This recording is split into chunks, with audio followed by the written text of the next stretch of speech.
Welcome to the Blue Cafe. We offer stories of infidelity, betrayal, and redemption. Please like and subscribe. Cheers. Now, on to today's story. Unrealistic expectations cause the problem. I start realizing that my unrealistic expectations towards the narcissist are the real cause of my hurt and suffering. As if their nasty behavior and passive-aggressive comments are only a trigger of past, and perhaps forgotten, experience. I had expectations towards mine Mill that I would be accepted and welcomed in the family after I got married to her daughter. Just like my wife did accept and welcome me. My 5-year-long experience with Mill proved that won't happen. Comments that I perceive infantilizing on one case and parentifying on the other occasions trigger my feeling of not being good enough. And that's the same feeling I had living as a teenager in my parents' house. I live in a different country now, same as my parents-in-law though. It came to the point where I went North Carolina with my wife's parents, and grey rocking if we would ever meet. I realized how better my sanity went, despite the lockdown. I do not experience expectations towards her for over 10 months now. I still do battle in my thoughts sometimes. But the fact I extracted the primary trigger from my everyday life made my life so much satisfying. Everything around my life became good enough. Can you relate to that observation? Edit, typo. DAE feel shame after acting out any other feeling in public? Question. I caught myself on it while listening to Healing the Shame That Binds You by John Bradshaw. So for example, when I feel proud of my work-related success and even think about acting on it, sharing my news, I immediately feel like acting it out will bring bad luck or the other person will become envious. On the other hand, when I feel sad after a loss of someone important in my life and act that out, I feel shame that I became vulnerable and the person with whom I shared the information can hurt me easily, because I have never shared that level of intimacy before. Again, if I feel anxious about it, I feel like saying to someone I'm not doing it, because it makes me nervous is a reason to feel shame again. It's hard for me to think of acting out any feeling that is not followed by a feeling of shame. For the very same reason setting up boundaries is not natural to me. After setting one and speaking it out loud, I feel full of shame again, that perhaps I am ruining the relationship. Does anyone else feel like that? What helps you to get over the shameful feeling that is associated with self-expression? Even hitting the post button makes me feel anxious, unreasonably. Getting painful stomach cramps every time Mill visits. Hi there. I am 32M with 32F and no kids. I have a problem with my Mill that some of you might encounter. My wife's mother tends to belittle my wife and me on various fields for the whole course of our relationship.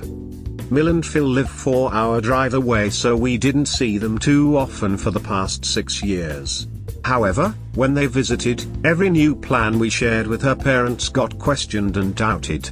Things include holiday destinations, my wife's hobby turned business, my salary increase, side business, buying a first house, not attending the same church they do, and even food we eat or the fact we drink coffee. Constant welcome remarks about my wife's weight, you look anorexic / you put on weight in the second sentence, right after hi, really disturbed us. We mentioned it on various occasions, which led to classic narcissistic responses from her side. She was only joking, we were too sensitive, we misunderstood it, this is just how she was. On the last visit I saw her, over 1.5 years ago, thanks to the lockdown, the issue continued, so I said that if she continues to say all these unwelcome belittling remarks, me and Mill, won't see each other many more times. That was in the evening and they slept in our guest room. She, Mil, cried asking my wife if she was the worst mother in the world. Classic victim reversal and guilt tripping. Here comes where I got very upset. Morning after the quarrel, she woke up early and I found her sitting by the table in our living room. First thing in the morning she says to me, "Do not get upset, but I wanted to ask you something. Have you considered you might have Asperger syndrome?" I mean, this is the way I felt. She invalidated my feelings. Since then, I get the bad stomach feeling every time they plan a visit to the town. My wife's sister lives in the same town as we do, so they visit them both. I get so sick feeling inside me. The only way to get rid of it is to decide I would avoid seeing her altogether. So I usually visit my brother or get busy with work. Somehow I feel like avoiding confronting her again is an act of cowardness. Yet it leaves me in a much better mood afterwards than seeing Mill did. Can anyone relate with their own experience? How did you get over it? Changing hairdresser within the same saloon. I can't believe I am stressing over such a trivial thing, but here it comes. What would a recovered person do in my shoes? I visit a hairdresser once a month regularly to just trim my hair slightly. I was never too fussy about my haircut. I just needed it to be tidy and comfortable. On one occasion, the hairdresser I regularly visit was off and her colleague cut my hair instead. I liked it much more and would prefer to work with the colleague from now on. However, I am stressed over visiting the salon again and telling my current hairdresser that I would like to work with her colleague from now on, because although my haircut is not demanding, I liked the later result more. How to approach it? I am anxious that this would be offensive to the first hairdresser. We chat when I get my hair cut done and I like her. I shouldn't be worried, but I am. Can you point out where my problem might be, please?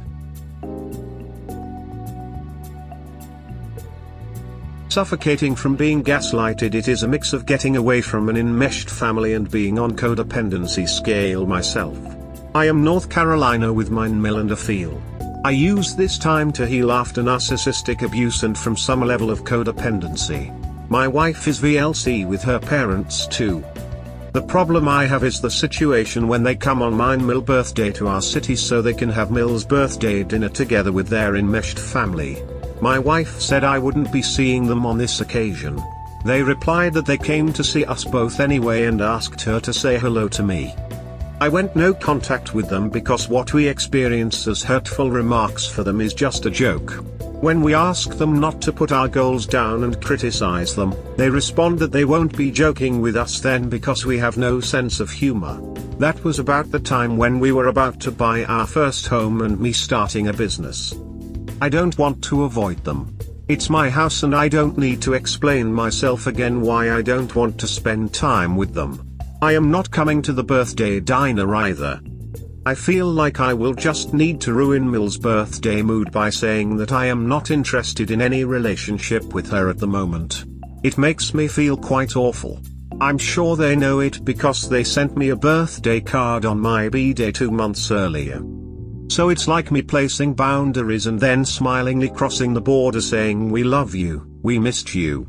So now am I about to fight for my rights on Mill's birthday? How would you respond? Am I overanalyzing it? Cheating while divorcing. Advice. Long story short, my wife had yet another emotional affair and I decided to file for a divorce. After the first one I was numb and just swallowed it up. After the second one that ended with her in AP apartment after she felt bad after wine they drunk and needed to rest as she felt unwell, I felt depressed but we reconciled. I know. It took me years to try forget and not be suspicious. According to our friends, we have been a perfect couple. The third one was years after the previous one I knew about. I found it out in her WhatsApp messages after I had a gut feeling. She deleted all messages instantly and went into denial and gaslighting, saying she needed to hide it behind my back because I am overjealous and that's my problem. Also, that I became emotionally unavailable after my dad passed, so she needed to make friends with someone. I just couldn't get her to understand she hurts my feelings saying it. Feeling lost with my feelings and being constantly gaslighted, I took a break and went to distance myself from that toxic situation. I went for 3 months abroad and during this time we have been sporadically talking but with no agreement. Cutting it short, when I came back I told her I want a divorce. Not even a week passed and she cheated on me with our friend, that supported her in a conflict with overjealous and gaslighting husband. I found out again, by checking her messages. When confronted, she said it's not adultery since I didn't want to be with her anymore. As she said, she is going to look after her needs now and look for a real love. We've been together for nearly 10 years. It's the first PA that I know about. I sent the signed documents to lawyers already before that happened. But I feel deeply hurt, humiliated and alone in a mess. On one hand, yes, I don't want to be with her anymore, but I thought divorce would be more amicable. We are not divorced yet, but she started going on dates and hookups with guys from clubs. I know about it only because I took screenshot of her social media chats with her friends where she proudly admits what she does. I feel like she plays revenge on me. However, I know that if I didn't distance myself I would act as chump again, swallow it up, try to forget and not tell anyone, exactly as I did before. So, does it count as adultery since we are still married / not yet divorced? Does it make sense to change my application to prove that she cheated on me physically in the end? On the other hand, I feel like this might be revengeful from me as well. I feel quite bad when I think that I might destroy her approaching holidays or maybe mess up with the divorce and it would be even less amicable. Any advice from you guys is much appreciated. What do you think? Possible spousal support, no children, debt and money high. I need to know how to prepare assets division during our divorce. I hope you could help with your experience, please. I filed for a divorce on the new no-fault divorce rules, as I was advised by a law firm that emotional affairs and later physical affairs will be very difficult to prove. This would likely extend the process significantly as well, and I want out ASAP in 26 weeks. Me and my STBX partner own a house, with a mortgage, and some savings, around £8,000 each, and few other goods which we agreed to divide 50-50. The plan is that she sells her half of the house to my brother and keeps the surplus. Currently she earns around £20,000 par, I earned around £33,000 par in the last tax year being self-employed. We used to save around £7,000 par in total pre-COVID, if that matters. These savings came out of my earnings. We have no children. £20,000 par is sufficient to rent a one-bed and support oneself given she quits smoking weed. If she sells her part of the house, she will end up with around £35,000 of cash in total.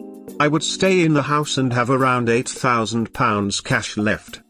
As we will need to go through the financial agreements soon, I want to ask you if she has any rights for spousal support from me. And if so, how likely it would be. Anything greater than £0 would make me feel treated unfairly given the circumstances of the breakup. Any help is so much appreciated, please. What do you do with old photos, gifts, etc.? Advice. My STBX wife and I were together for 12 years. We have loads of photos, because we used to travel a lot. I like memories of these places, but I am worried that keeping them and looking at them will slow down my healing process. I want to be ready for a new relationship when I'm healed. What did you do with your old photos?